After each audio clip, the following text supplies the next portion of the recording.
Mutual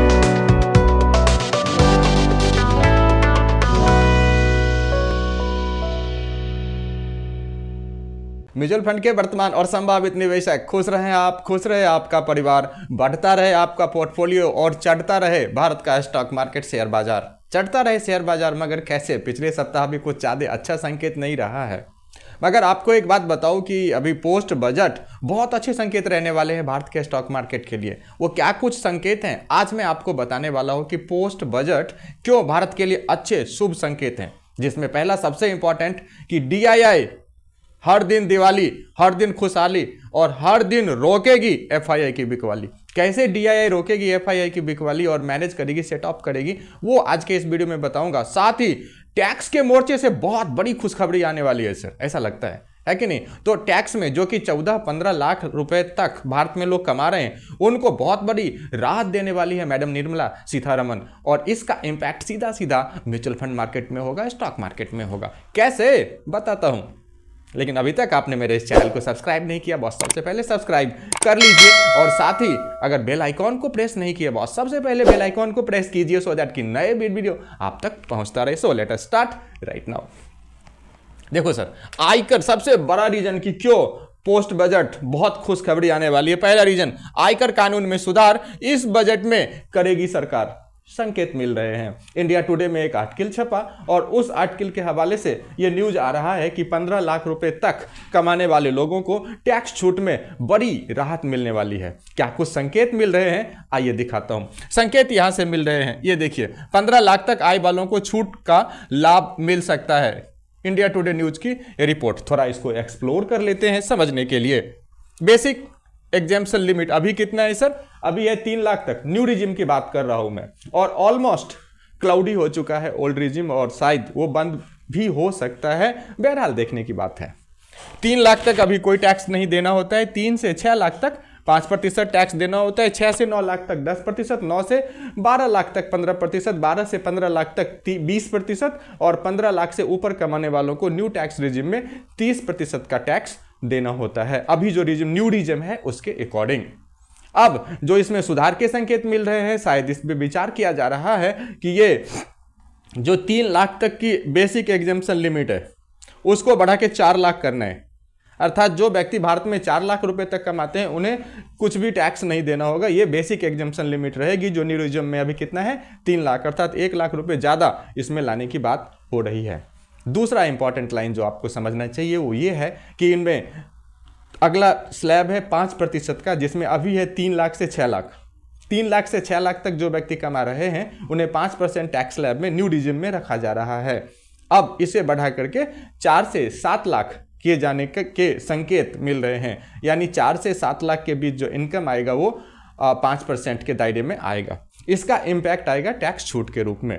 कैसे impact आएगा, आइए एक एग्जाम्पल के माध्यम से समझते हैं। ये देखिए, पहले अभी क्या सीजन है, सपोज करिए कोई आदमी 15 लाख रुपए कमा रहा है। पहला 3 लाख उसे कोई टैक्स नहीं भरना होगा। अब अगला 3 लाख जो कि 3 से 6 वाला, ये वाला 3 लाख, इस पे 10% 5% का स्लैब है तो 15,000 रुपये का टैक्स होगा। दूसरा 3 लाख जिसके ऊपर की इसे 30,000 रुपये का टैक्स भरना पड़ेगा, और तीसरा 3 लाख जिसके ऊपर की 45,000 का टैक्स भरना पड़ेगा। और अगला ये चूंकि 75,000 का अभी स्टैंडर्ड डिडक्शन भी है, तो नेक्स्ट बचते अपना 2.25 लाख जिसके ऊपर ये 20% का टैक्स भरना पड़ेगा। टोटल लगभग 1,40,000 के आसपास टैक्स। अभी जो आदमी 15 लाख कमाते हैं न्यू रिजिम के अंदर, उन्हें 1,40,000 के आसपास टैक्स भरना होता है। अगर जो संकेत मिल रहे हैं वो सत्य सिद्ध होता है और 1 फरवरी को कुछ ऐसा अच्छा समाचार आता है, तो उनके ऊपर जो 15 लाख रुपए तक कमा रहे हैं सर, उनको कैसे भरना पड़ेगा? जैसे इधर देख लीजिए, ये 4 से 7 तक ये 5% आ जाएगा, जो अभी 3 से 6 लाख है, और ये बढ़ के हो जाएगा, जो अभी 3 लाख तक है, ये बढ़ के हो जाएगा 4 लाख। 4 लाख तक उन्हें कोई टैक्स नहीं भरना पड़ेगा, यानी 4 लाख तक कोई टैक्स नहीं भरना पड़ेगा। अगला 7 लाख तक, जो 4 से 7 है, उस 3 लाख पे 15,000 भरना पड़ेगा। आगे 7 से 10 लाख वाला 3 लाख, इसमें आपको 30,000 रुपये भरना पड़ेगा। 10 से 13 लाख वाले पे आपको 45,000 भरना पड़ेगा। और जो लास्ट वाला 3 लाख है, 2 लाख है, क्योंकि 15, 4 से 7, 7 से 10, 10 से 13, 13 से 15, ये लास्ट वाला इस 2 लाख में से 75,000 घटा दीजिए, बच गए 1.25 लाख के ऊपर 20%। तो कुल मिलाकर के हार्डली उन्हें 1,05,000 1,06,000 भरना पड़ सकता है। लगभग 30-40 हज़ार रुपये का बचत हो सकता है। जस्ट मैं आंकड़ा लगा रहा हूं, आगे क्या कुछ हो सकता है, वेट एंड वॉच। और आपको क्या लगता है वो भी सर डिस्क्रिप्शन में लिखिएगा सर, सो दैट कि सुझाव सोशल मीडिया का सबसे बड़ा अस्त्र होता है। करेक्ट। अब ये ऐसा क्यों करने के लिए विचार कर रही है भारत सरकार, इसके ऊपर सर रिकमेंडेशंस आ रहे हैं भारत सरकार को। पहला रिकमेंडेशन आ रहा है, एक बहुत बड़ी टैक्स ऑडिट फर्म है, इसे बोलते हैं अर्नस्ट एंड यंग। क्या बोलते हैं जी? Ernst and Young. Ernst and Young ने भारत सरकार को रिकमेंड किया है कि सरकार कम कमाने वाले लोगों को टैक्स ना ले या टैक्स बिल्कुल कम ले, क्योंकि इंडिविजुअल टैक्स, डायरेक्ट टैक्स ही तो रिबेट दे रही है। बाकी जब वो कोई सामान खरीद रहा है तो उससे SGST और CGST तो लेती ही है, स्टेट GST और सेंट्रल GST तो लेती ही है। तो क्यों उनको दोहरी मार उनके ऊपर पड़ती है, इसलिए उसको नहीं लेना चाहिए। अर्नस्ट एंड यंग ये रिकमेंड करती है। दूसरा एक है सर BMS, भारत मजदूर संघ। भारत मजदूर संघ बेसिकली राष्ट्रीय स्वयंसेवक संघ की एक ट्रेड यूनियन इकाई है। तो भारत मजदूर संघ ने भी भारत सरकार को रिकमेंड किया है, भारत सरकार से डिमांड किया है कि कोई 10 लाख रुपए प्रति वर्ष तक जो भारत में इनकम कर रहे हैं, आप उनके ऊपर से ये इंडिविजुअल टैक्स का जो ये वजन है ये खत्म कर दीजिए, मत लीजिए उनसे टैक्स। तो ये 2 रिकमेंडेशंस आ रहे हैं, 2 सुझाव भारत सरकार को BMS भारत मजदूर संघ की तरफ से दिए जा रहे हैं और दूसरा दिया जा रहा है अर्नस्ट एंड यंग की तरफ से। अब एक और न्यूज आ रहा है, वो है कि भारत सरकार करेगी आयकर कानूनों में सुधार। अभी तक जो आयकर कानून हमारा चल रहा है वो है इनकम टैक्स एक्ट 1961। अब इनकम टैक्स एक्ट 1961 को पारदर्शी बनाने की कोशिश की जा रही है, ताकि करदाता और सरकार के बीच समझदारी में कोई फर्क ना रह जाए, जिसके वजह से बहुत सारे लीगल डिस्प्यूट्स को खत्म किया जा सके। ब्लूमबर्ग के अमेरिकन न्यूज चैनल ब्लूमबर्ग के हवाले से भी ये खबर आ रही है कि नहीं? तो इस सब वजह से ऐसा लग रहा है, कई सारे चार्टर्ड अकाउंटेंट्स आप लोग भी बोल रहे हैं कि नहीं, सरकार जरूर इसके ऊपर कुछ करने वाली है, अर्थात इनकम टैक्स के मद पे, हेडिंग पे बहुत अच्छी खबर मिलने वाली है।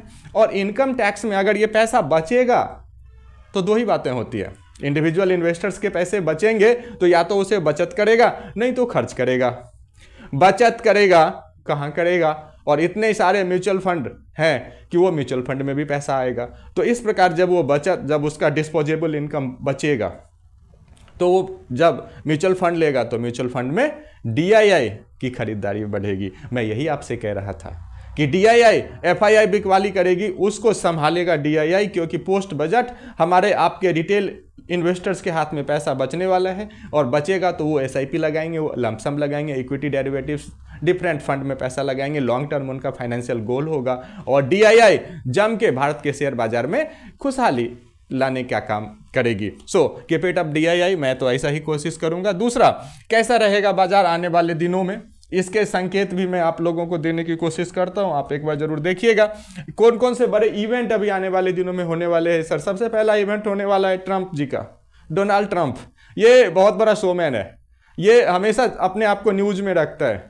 2016 में जब फर्स्ट, इससे पहले वाला इलेक्शन था, तब इसने हश मनी का मतलब चुपके से किसी को पैसे दे दिया था, वो भी किसी अच्छे आदमी को नहीं दिया था। बेशक नाम है उसका डैनियल, उसका नाम बड़ा है मगर दर्शन छोटे हैं जी, बोलूंगा नहीं कैमरे पे। उसको इसने पैसा दिया था, वो केस का कल सुनवाई हो रहा था सर अमेरिका की कोर्ट में। और इसे यद्यपि कि दोषी माना गया है, बट वो इलेक्ट प्रेसिडेंट है, इसलिए उसको शायद सजा वजा नहीं मिले, मगर जज ने ये कहा है कि तुम्हारे रिकॉर्ड पे धब्बा लग गया। क्या इंपैक्ट आएगा बाजार पे, पॉजिटिव या निगेटिव, इस पे भी रहेगी आने वाले दिनों में भारत के शेयर बाजार की नजर। दूसरा, OND के रिजल्ट अब पब्लिश होने शुरू हो जाएंगे। अक्टूबर, नवंबर, दिसंबर के जितने भी हमारे अपने खुद के घरेलू कंपनियों के, चाहे रिलायंस, RIL के नतीजे सर 16 तारीख को आने वाले हैं। ऐसे अगर आप देखेंगे डी-मार्ट का तो आज ही आने वाला है। और आज से आप समझिए कि लगातार ये सप्ताह बहुत ज्यादा इंफॉर्मेटिव रहने वाला है, क्योंकि बहुत सारे रिजल्ट IIP के आने वाले हैं। तो जबरदस्त पॉजिटिव सेंटिमेंट मिल रहे हैं। आने वाला सप्ताह और आने वाला समय होपफुली भारतीय बाजार के लिए बहुत पॉजिटिव रहेगा। आपके एनएवी बढ़े हैं, आपके पोर्टफोलियो बढ़े, ऐसा मैं भी उम्मीद लगाता हूं, ताकि आपका मल्टीफोल्ड आपका जो पैसा लगा है वो हो, ऐसा मैं भी एक्सपेक्ट करता हूं। बहरहाल पिछले सप्ताह सेंसेक्स की अगर बात करते हो, सेंसेक्स -0.31% रहा, निफ्टी -0.4% रहा, मिड कैप 2.08% माइनस में रहा है, स्मॉल कैप -2.4% रहा है। आईटी ने सबसे खुशहाल किया है पिछले सप्ताह भी, 3.4% की पॉजिटिव सेंटीमेंट इन्होंने दिखाया है कि नहीं। तो डीआईए खरीदारी करेगी क्या, इनकम टैक्स में छूट मिलेगा क्या, हेल्थ प्रीमियम जो मेडिक्लेम आपके लिए प्रीमियम भरते हैं उसकी लिमिट टैक्स जो कि 80 के सेक्शन 80 के तहत मिलता है उसमें मिलेगा क्या, इन सब बातों पे आप अपनी कमेंट जरूर लिखिएगा। मैं आगे और इसी तरह के शानदार वीडियोज आपके लिए लेता रहूँगा। धन्यवाद।